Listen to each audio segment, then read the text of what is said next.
Alhamdulillahi Rabbil Alameen. As-salatu was-salamu ala rasulihil kareem.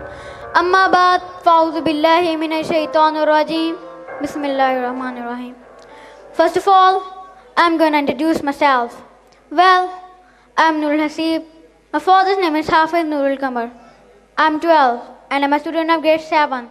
My school's name is Kids Club Grammar School and I live near here. Well, today I'm going to give you a presentation on a given topic, generation gap. Well, I divided my presentation into 5 parts. Number 1, introduction. Number 2, causes of generation gap. Number 3, role of technology. Number 4, effects of generation gap. And the last one, bridging generation gap. First of all, I tell you that what is generation gap? A difference of attitude and thinking between different ages of generation is called generation gap. And it's very difficult to fill unless they would not spend time with each other and try to accept as they are. In this picture, you see that the father used to walk 20 minutes to save 20 rupees, but the son spent 20 rupees to save 20 minutes. Surprisingly, both are correct, but the thoughts and point of view are changed. It is a generation gap chart from 1925 to 2002. There are 4 types of generation. First, traditionalist. Second, baby boomers. Third one, generation X. And fourth, generation Y. Then, there are their characteristics and their stereotypes. Now, I tell you about causes of generation gap. Number 1, lack of time for communication among youngsters and elders. Number 2, children enjoy the company of their friends rather than to spend time with their parents or grandparents. Number 3, parents do not behave as a friend with their children and always instruct them to do things according to them. Number 4, technology. Technological gadgets, electronic media and other entertainment industries are another reasons of generation gap. Now, I tell you about role of technology.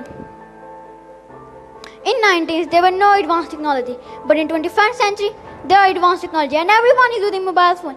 Even a 2-year-old child is using mobile phone. It should not be taken as advancement, but in fact, it is one of the core reasons that the moral values are going to be eliminated in the social society. Due to these electronic gadgets, the life has become so fast, frustrating and busy that no one has time to devote for someone.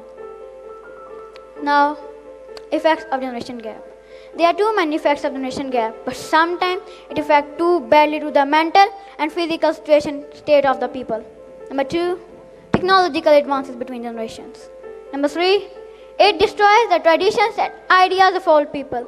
And the last one, unfortunately, due to the bad habits of their friends, the children also got addicted to bad habits like smoking, drugs and alcohol to remove their loneliness or of bad company which they found in the outer world. Now, I tell you bridging generation gap. Actually, bridging generation gap is a solution of generation gap. And we have 4 ways in which we approach generation gap. Number 1, keep communication open. And I think communication is a key of bridging generation gap. The child get him in the morning, he go to school and after school he go to tuition and when he come back home, he go with his friend and play there. And after doing these activities, when the child go home back, he go to the bed and sleep. You see in this routine that the child has no time for their parents. But remember, the youth are not always at fault.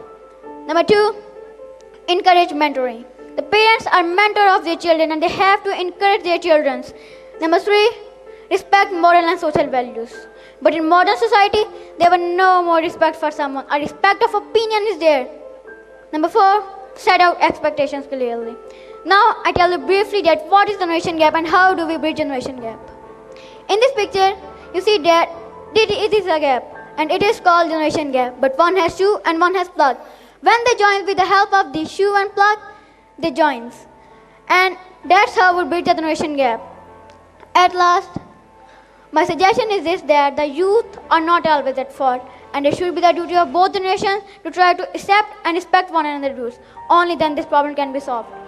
Thank you for your precious time. Well done, beta. Very well done. MashaAllah. Thank you very much indeed.